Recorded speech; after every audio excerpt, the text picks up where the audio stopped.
So, welcome to my class. First of all, as per you know that this is a very pandemic situation. Wear mask whenever you are going outside. Wash your hands. Sanitize your hands. Wear gloves.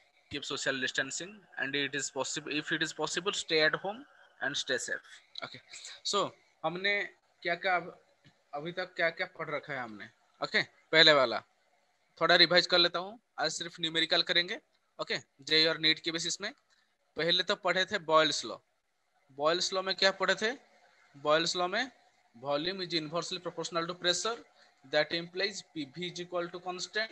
That means P1 V1 is equal to P2 V2. Second में पढ़े थे Charles law. तो Charles law में क्या पढ़े थे हमने? Volume is directly proportional to temperature at constant pressure. That means V by T is equal to constant. That means V1 by T1 is equal to V2 by T2. Avogadro's law. Avogadro's law में क्या पढ़े थे हमने? Volume directly proportional to number of moles. Fourth, Gay-Lussac's law. तो Gay-Lussac's law में क्या पढ़े थे हमने? Pressure directly proportional to temperature. That means P by T is equal to constant. उसका मतलब क्या होता है? P1 by T1 is equal to P2 by T2. Okay. ये चारों चीज हमने पढ़ रखे हैं. ओके. सो इन दोनों को कंबाइन करने से हमारा कंबाइंड गैस इक्वेशन आता है 5. Combined gas equation. Combined gas equation. तो कंबाइंड गैस इक्वेशन हमारा क्या कहता है? PV by T is equal to constant. जिसका मतलब होता है P1 V1 by T1 is equal to P2 V2 by T2. Sixth, ideal gas equation. Ideal gas equation. तो आइडियल गैस इक्वेशन क्या होता है? PV is equal to nRT. That मतलब PV is equal to n के जगह में use question W by M into RT. यहाँ से P निकाल लूँ. PV will be equal to W by V into RT by M. जिसका मतलब होता है P is equal to DRT by M. Okay. तो ये जो एक्सप्रेशंस है अब हम इन सबको पढ़ चुके हैं पहले से. हाँ या नहीं? तो इनमें से कोई डाउट है या नहीं? अगर कोई डाउट है तो मुझे अभी पूछ सकते हैं. Any doubts from this session? Students, do you have any doubts? Okay. तो चलो शुरू करते हैं हमारा problem based on gaseous state. तो पहला question. So what is the volume of a sample of oxygen at a pressure of 3.5 bar if its volume at 1 bar is 3.5 liter at the same temperature? So can you solve this question? You have only 2 minutes. You have to solve the answer. Okay. Time stop. So what is given first? So here P1 is 1 bar. Okay. P1 is 1 bar and P2 is 3.5 bar. So when the pressure is 1 bar, then the volume was 3.5. So when P1 is equal to 1, then V1 is equal to 3.5. So the question is, what will happen to V2 if P1 changes to P2? तो यहाँ पर क्या हो रहा है? Temperature हमारा constant है या नहीं? Here the temperature is constant. As the temperature remains constant, the volume of the gas will be inversely proportional to the pressure applied on it. That means यहाँ पर कहाँ किस कौन सा लॉ आ जाएगा? यहाँ पर बॉयल्स का लॉ आ जाएगा. Okay. So 1 liter होगा. Yes. So V2 will be equal to P1. We know that from Boyle's law, P1 V1 is equal to P2 V2. So Yes sir. we have to calculate V2. V2 will be P1 V1 by P2. So solve करो. Okay. तो आपका answer 1 आया या नहीं? Yes sir. Very good. So second question. A gas occupies a volume of 2.5 liter at 9 into 10 to the power 5 Newton per meter square. Calculate the additional pressure required to decrease the volume of the gas to 1.5 liter, keeping the temperature constant. Question समझ में आया? 15 into 10 to the 5. Yes, very good, very good, very good. 2.5 से 1.5 आ जाएगा. यहाँ पर volume decrease हो रहा है, टेम्परेचर कांस्टेंट है. Okay, what is the additional, the question is what is the additional pressure, what is the additional pressure required to decrease the volume of the gas? 6 into 10 to the 5. 6 into 10 to the 5, are you sure? Okay चलो देखते हैं. सो यहाँ पर P1 हमको दे रखा है 9.5 9 into 10 to the power 5 है या नहीं. At this time the volume is 2.5, so that means V1 is equal to 2.5. so V2 कितना आया, V2 आया 1.5 लीटर. ओके तो जब वॉल्यूम V1 से V2 आ जाएगा तभी प्रेशर P1 से P2 कितना आएगा, हमको P2 निकालना है. तो यहाँ पर भी हमारा बॉयल्स लॉ का एप्लीकेशन आ जाएगा. तो P2 will be equal to P1 V1 by V2. That means इसको सॉल्व करें तो आ जाएगा 15 into 10 to the power 5 Newton पर मीटर स्क्वायर. सो एडिशनल उसको प्रेशर माइनस कितना आ करेंगे. जाएगा? Yes, this is the additional pressure. 15 से 9 माइनस कर लो तो आ जाएगा 6.6 into 10 to the power 5 Newton पर मीटर स्क्वायर. तो क्या आपका ये आंसर आया? Yes sir. ओके कुछ बच्चों ये जेई मेन में पूछा गया था, ये सवाल जेई मेन में आया था. So third question, a cylinder containing cooking gas can withhold a pressure of 115 atmosphere. The pressure gauge of the cylinder indicates 12 atmosphere at 27 degree centigrade. Due to a sudden fire in the welding, the temperature starts rising. At what temperature will the cylinder explode? You only have 2 minutes. Sir 102 degree Celsius. 100 कितना? 1 minute कर रहा हूँ. एक हाँ ठीक है, solve कर लो पहले, अच्छे से सॉल्व कर लो. ये सर 102 ही आ रहा है. ओके ठीक है, जितना आ रहा है. टाइम खत्म हो जाए इसके बाद. और किसी का आंसर हुआ या नहीं? ओके सो देखते हैं. तो पहले वाला हम देखेंगे हमको प्रेशर कितना दे रखा है. यहाँ पर प्रेशर दे रखा है 15 एटमॉस्फेयर, हाँ या नहीं. तो तभी टेम्परेचर हमारा कितना था हमको मालूम नहीं था. ओके तो लेकिन the pressure gauge of the cylinder indicates a 12 atmosphere when it was 27 degree centigrade. Okay so जब P2 12 एटमॉस्फेयर था तो T2 कितना आया था 300 केल्विन. 300 केल्विन कैसे? 27 degree centigrade plus 273, it will be 300 kelvin. So T1 हमको निकालना है. तो यहाँ पर कौन सा चीज कांस्टेंट होगा, बताइए कौन सा चीज कांस्टेंट होगा यहाँ पर? वॉल्यूम. तो यहाँ पर वॉल्यूम होगा हमारा कांस्टेंट. वॉल्यूम आ जाएगा कांस्टेंट. अगर वॉल्यूम कांस्टेंट आ गया तो कौन सा लॉ आएगा यहाँ पर, कौन सा लॉ अप्लाई होगा? बताइए कौन सा लॉ अप्लाई होगा? गेलो-सैक्स लॉ. का फार्मूला क्या होता है? P1 by T1 is equal to T2 by by T2. T2. तो आपने क्या यही आंसर पुट किया? P1 by T1 is equal to P2 by T2. तो सॉल्व किया, तो सॉल्व करने से T1 कितना आया? तो T1 का वैल्यू 102 डिग्री सेंटीग्रेड में आया. if it is हम मेरा 375 केल्विन है. ठीक है आंसर आइदर इसमें होगा या इसमें होगा. ओके बहुत अच्छा students, very good. So now it's your turn. Let's go for some tricky questions. Okay, a balloon blown off at 5 degree centigrade has a volume of 480 ml.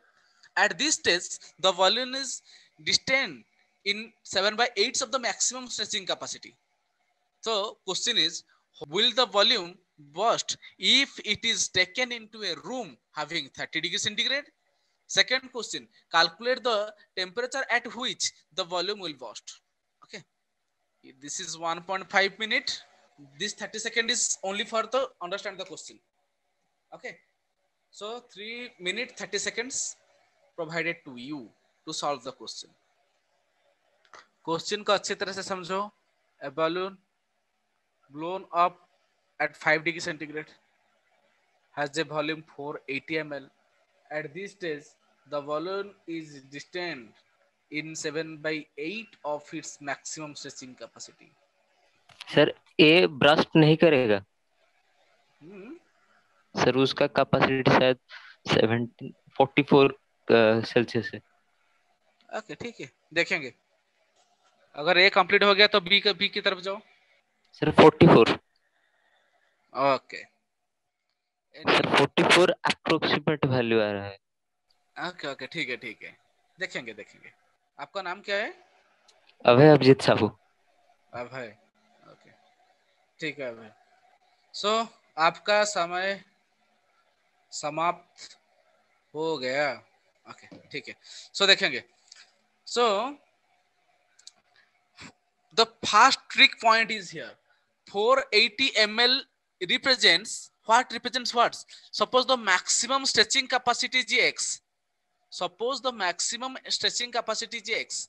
तो x का 7/8 represent कर रहा है हमारा 480, हाँ या नहीं? सो x कितना हुआ? तो x का वैल्यू कितना आएगा? 480 इंटू 8/7, अरे हाँ या नहीं? वही तो 480 ml represents the 7/8 of the balloon's maximum capacity. So therefore the maximum volume capacity will be कितना आ जाएगा? इतना। so सॉल्व करूं इंटू 8/7, तो सॉल्व किया तो कितना आंसर आ जाएगा? 548.6 ml. Okay, so if the volume exceeds 548.6 ml, it will definitely burst. Okay, it's not it? So this is my condition. Are you getting my point, students? Have you done like this? So Yes. so पहले वाला क्या आ जाएगा? Volume, तो calculation of the volume at 30 degree centigrade by using Charles law, V1 by T1 is equal to V2 by T2. So यहाँ पर V1 दे रखा है, T1 दे रखा है, T2 दे रखा है हमको। so सिर्फ निकालना था V2 का वैल्यू कितना आ जाएगा? V1 into T2 by T1, है या नहीं? तो सॉल्व कर लो, उसका वैल्यू आ जाएगा 523.15 millilitre. Okay, so therefore the balloon will not burst at 30 degree centigrade. Okay, so what is the temperature at which the volume will burst? So this is the maximum stretching capacity, that means it is the volume. At this volume the balloon will burst, and the temperature at this volume, suppose T2, हमको T2 का value निकालना है। तो फिर से apply करें V1 by T1 is equal to V2 by T2। Okay, वही तो T2 will be equal to V2 into T1 by V1। Solve कर लो तो वैल्यू कितना आ जाएगा? 317 kelvin. Okay, so approximately will be equal to 44.7, that is 44.7 degree centigrade. Okay Abhay, you are correct. Yes sir. Okay, so क्या ये इस question का आंसर आपको समझ में आया या नहीं? क्या सभी स्टूडेंट को समझ में आया? Yes sir. Yes, sir. So thus the balloon will burst soon at the temperature will be 44.7 degree centigrade. Okay, then the second question, the temperature at the foot of the mountain is 30 degree centigrade and the pressure is 760 mm of Hg, whereas at the top of the mountain there are 0 degree and 710 mm of Hg. Compare the densities of the air at the foot and the top of the mountain. Just go for it, only 2 minutes you have. Sir compare मतलब ratio निकालना है क्या? Ratio निकालना है, ratio निकालना है। Compare का मतलब हमेशा रेशियो निकालना है। बहुत अच्छा सवाल है स्टूडेंट्स, नीट में आया था ये वाला, जब नीट जेई मेन के अंडर में था, जेई मेन में आया था, सॉरी जेई ओडिशा जेई के अंडर में आया था ये क्वेश्चन। एक बार केरला यूनिवर्सिटी के एग्जाम में भी मेडिकल के एग्जाम में भी क्वेश्चन पूछा गया था, सिर्फ वैल्यू चेंज है लेकिन क्वेश्चन का फॉर्मेट सही है। सॉल्व करो, 1 मिनट खत्म हो गया। अबे नहीं हुआ क्या? सर कर रहा हूँ सर, बहुत बड़ा आंसर है। हाँ क्या क्या 2 मिनट खत्म हो चुका है, फिर भी मैं 1 मिनट टाइम दे रहा हूँ ट्राई करने के लिए। सॉल्व करो, नहीं हुआ क्या? ओके चलो देखते हैं। सो यहाँ पर क्या क्या दे रखा है, मुझको ये बताना है कि आपको आपका ये वैल्यू आया है या नहीं। तो P1 760, T1 303 केल्विन, क्योंकि टेम्परेचर दे रखा है 30 डिग्री सेंटीग्रेड, है या नहीं? So 30 degree plus 273 will be equal to 303 kelvin. तो प्रेशर कितना आ जाएगा? 760 mm से 760 mm से कितना आया? 710 में। ओके, सो टेम्परेचर कहाँ से कहाँ आया? 30 डिग्री से 0 डिग्री। ओके, सो T2 भी दे रखा है 273 kelvin. So density D will be equal to Pm by RT. You know that PV is equal to nRT. N का मतलब D W by M into RT. So P is equal to W by V into RT by M. So P is equal to DRT by M. Okay. So density कितना आ जाएगा यहाँ पर? D will be equal to PM by RT. Okay. So density will be equal to PM by RT. So D density that is D1 and D2 निकालना है. So D1 कितना आ जाएगा? D1 आ जाएगा P1 into M into R by T1. हाँ या नहीं? तो यहाँ पर R ये जो वैल्यू M का वैल्यू एक सेम गैस है, दैट मीन्स मास हमारा आ जाएगा कांस्टेंट आ जाएगा, मॉलिक्यूलर मास कांस्टेंट आ जाएगा. R तो कांस्टेंट ही है, universal gas constant. Okay. P density यहाँ पर P एंड T पे ऊपर डिपेंड करेगा. So P1 will D1 will be equal to P1 M by R by R into T1. D2 will be equal to P2 M into R into T2. Okay. So अभी एक answer समझ में आ जाएगा. So D2 will be equal to इतना. So D1 will be equal to इतना. So hence D1 by D2 ratio ले लीजिए. कितना आ जाएगा? P1 by T1 into T2 by P2. अरे हाँ या नहीं? So यहाँ पर D1 में D2 डिवाइड कर ले. So D1 by D2 कितना आ जाएगा? P1 into M into R by T1 into ये कितना आ जाएगा? P2 into M into R into T2. तो M M cancel, R R cancel. So P1 by T1 into T2 by P2. Okay. तो सबका वैल्यू हमको मालूम है. ओके. सिर्फ सॉल्व करना है. सॉल्व करने के बाद कितना आ जाएगा? इतना 0.9641. सो रेशियो कितना आ जाएगा? D1 is to D2 will be equal to 0.946 is to 1. So this is the relationship between the two densities. Okay. समझ में आया? Yes sir. ओके. क्या आप ऐसे कर रहे थे या नहीं? कोई दूसरे सर तरीके से ऐसे कर रहा था, लेकिन सर सिंपलेस्ट रेशियो में होना चाहिए ना. हाँ, सिंपलेस्ट रेशियो हमेशा सिंपलेस्ट रेशियो में होना चाहिए. हमेशा ये याद रखना कि जो भी क्वेश्चन आपको पूछा गया होगा सब हमेशा सिंपलेस्ट रेशियो में निकालना है आपको. ओके. एक का वैल्यू हमको 1 में लेना है. Very simplest ratio. तो थर्ड क्वेश्चन. 1 मिनट ही काफी है. Sir C. Sure? Sir C ने बी. कंफर्म? क्या आप कंफर्म है? No sir. सर एसटीपी पे प्रेशर कितना है? 1 एटमॉस्फेयर. तो ए हो जाएगा. Final answer A. C B फिर से. Okay. The answer B was correct. Sir B होगा. ओके. देखो कैसे होता है. The density of the gas is given bye RT by M. हाँ या नहीं? तो जिसका P वैल्यू ज्यादा होगा टेम्परेचर थोड़ा कम हो जाएगा. ओके. जिसका P ज्यादा एंड टेम्परेचर कम, T कम आ जाएगा, उसका डेंसिटी ज्यादा आएगा. अरे हाँ या नहीं? एक गैस का D is equal to P into M by R into T. That means यह तो M and R दोनों कांस्टेंट हो गए. So density is directly proportional to pressure and inversely proportional to temperature. अरे हाँ या नहीं? तो जिसका प्रेशर ज्यादा आएगा, किसका प्रेशर ज्यादा है सबसे? ओके. तो यहाँ पर प्रेशर ज्यादा इन दोनों का है. हाँ या नहीं? तो इन दोनों में से आएगा. ओके. तो B एंड D ऑप्शन में आ गए पहले. तो T का वैल्यू जिसका कम होगा, T का वैल्यू इसका ज्यादा है, इसका कम है. सो इसीलिए B हमारा आंसर आ गया. ओके. समझ में आया? ऐसे ही आपको ट्विस्ट करेंगे. ओके. तो बॉस आपको सभी ए ठीक लगेगा, बी ठीक लगेगा, सी भी ठीक लगेगा. ओके. डी भी ठीक लगेगा, लेकिन आपको सही आंसर निकालना है. ओके. सो ये क्वेश्चन आपका नाइजर में आया था. ओके.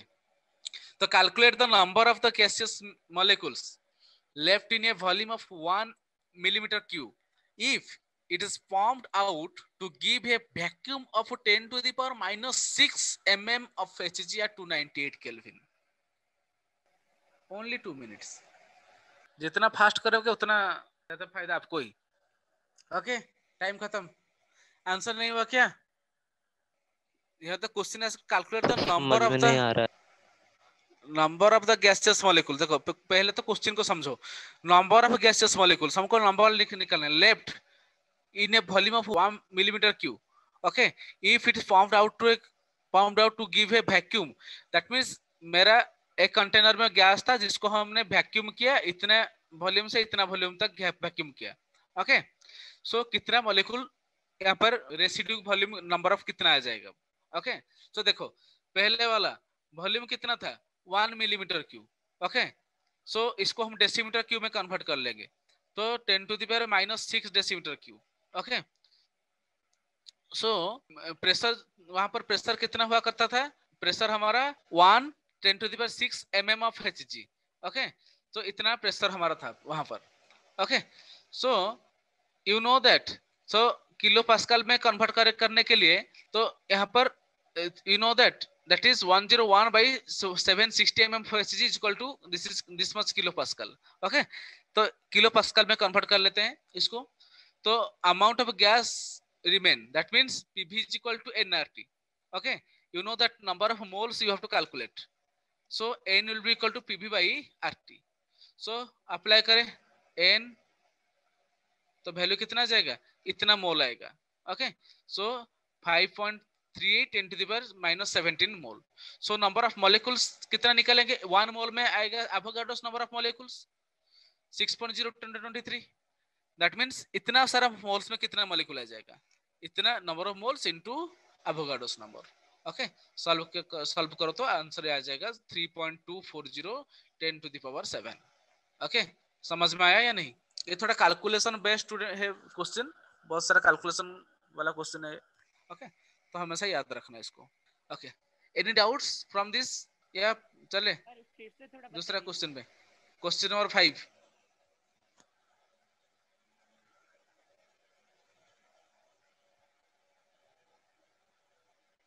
ध्यान से पढ़िए क्वेश्चन को।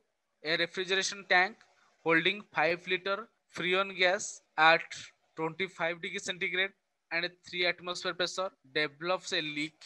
When the leak was discovered and repaired, the tank had lost 76 gram of gas. What was the pressure of the gas remaining in the tank at 25 degree centigrade?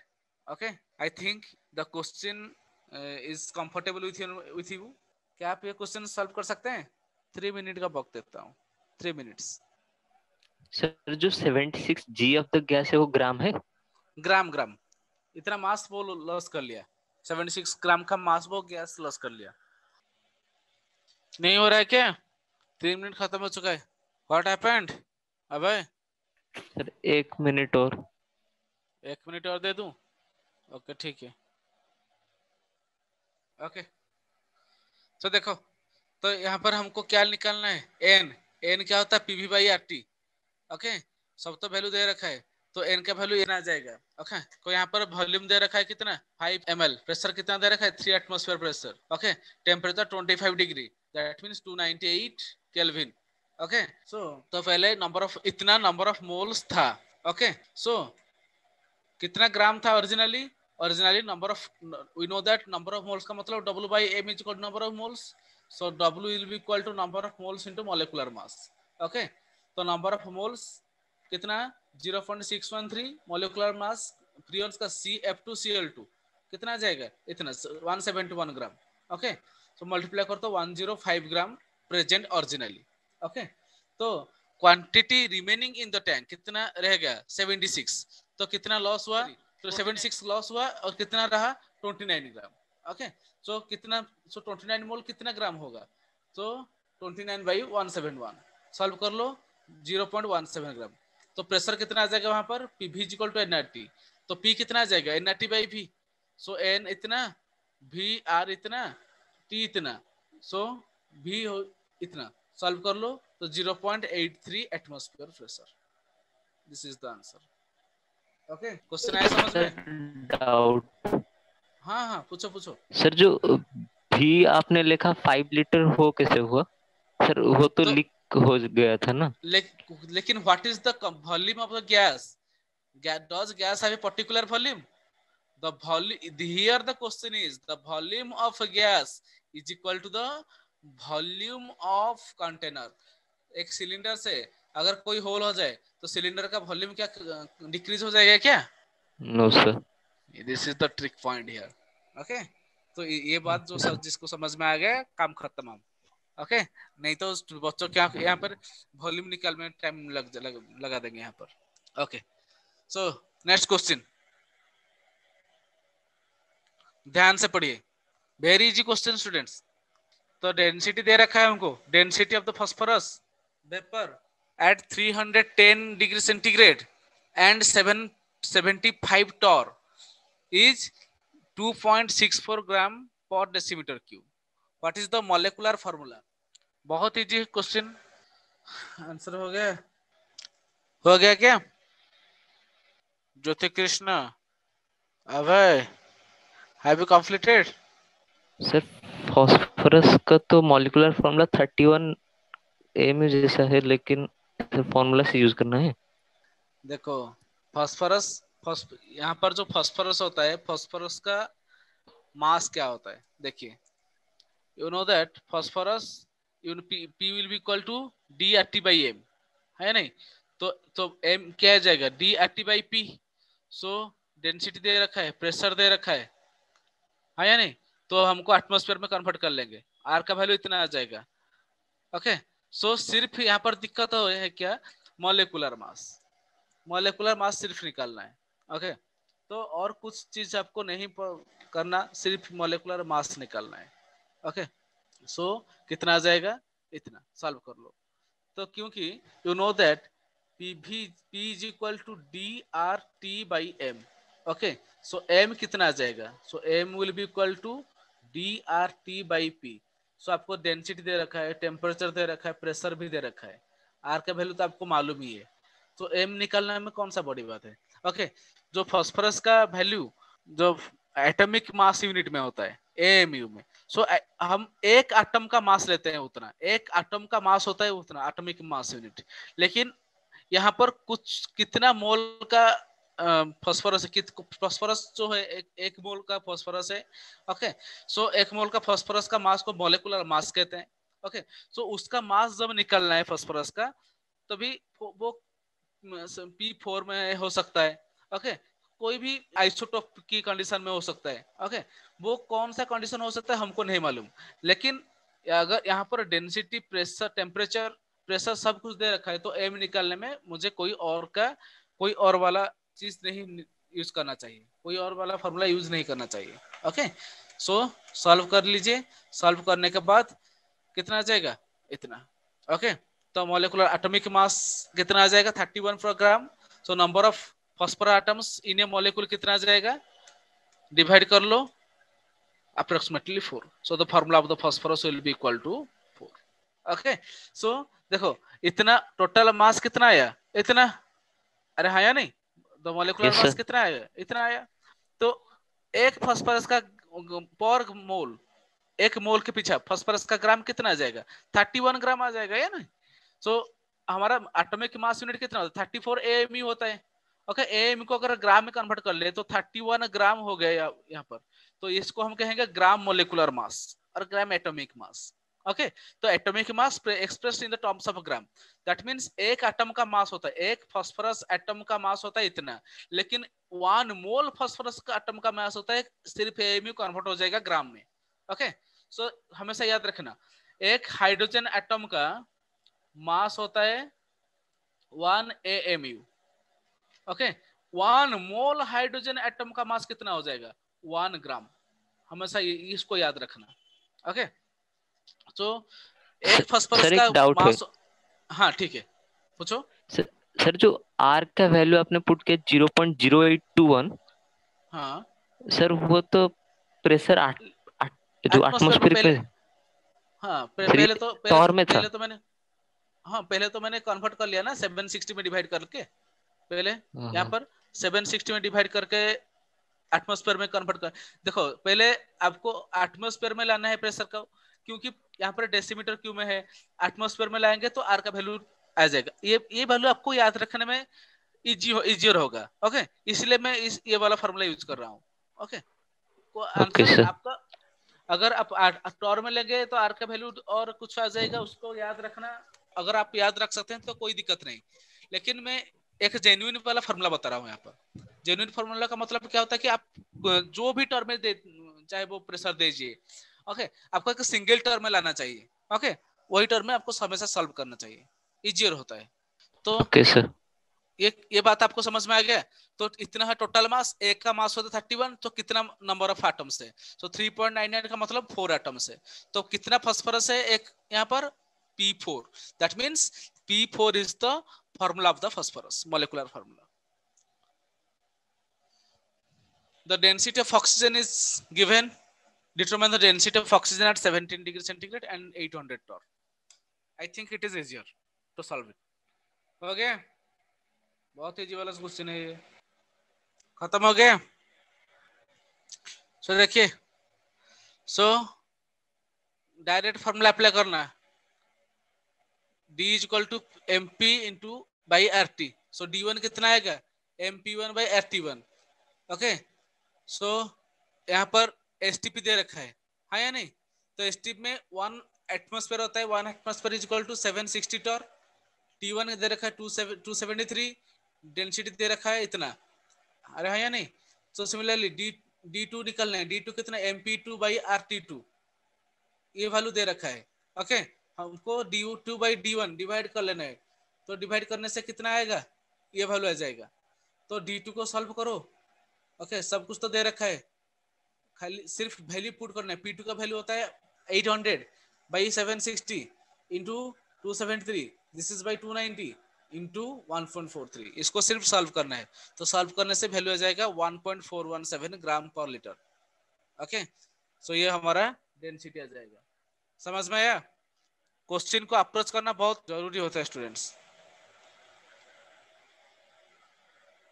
ये वाला question screenshot ले लो, घर में try करना।